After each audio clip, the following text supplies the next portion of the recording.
Good morning, good evening, good peoples. It's your girl Shay Sarai, and I'm reading a book a week all of 2022 and giving you a book review every Tuesday. I'm so excited to have read and reviewed this book by none other than Dr. Eric Thomas. This is the UOU book. It just made the New York Times bestseller list. I am fresh from Chicago from the 120 conference where I was able to get my book signed. So this book is going right in the plastic after my review, y'all, okay? So let's get into it. My 3 takeaways from Dr. Eric Thomas's UOU.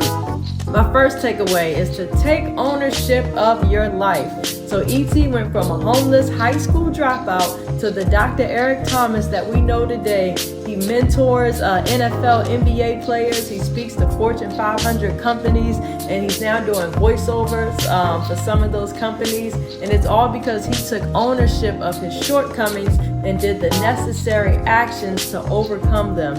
Sticking with ownership, his team, they built his brand from the ground up. They had little outside assistance, mainstream assistance and promotion. They started when he met CJ and Carl at Michigan State, like a cultural student group that they had going on there, and they just built it piece by piece over the years, brick by brick, expanding it and making it what it is today. Takeaway number 2, watch for clues and study your craft. So in this book, E.T. talks about how he loved hearing different commentators and orators of his day as a young kid, but he didn't realize that this was more than a preference. It was actually a gift that he had that would later actually change the course of his life. So when he realized he had a gift, he would study first his Pastor Willis. He would study his inflections and the power and authority with which he spoke.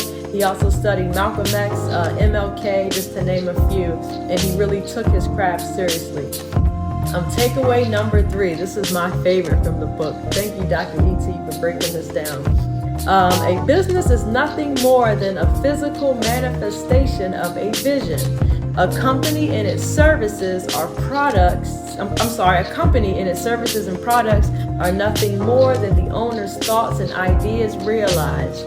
We are all businesses and should create products and services around our gifts. I repeat, we are all businesses and should create products and services around our gifts. That is powerful, guys. If you have not already, again, pick up your copy, pick up one for you and a friend, read this book, and apply what it teaches. It'll change your life. Until next Tuesday.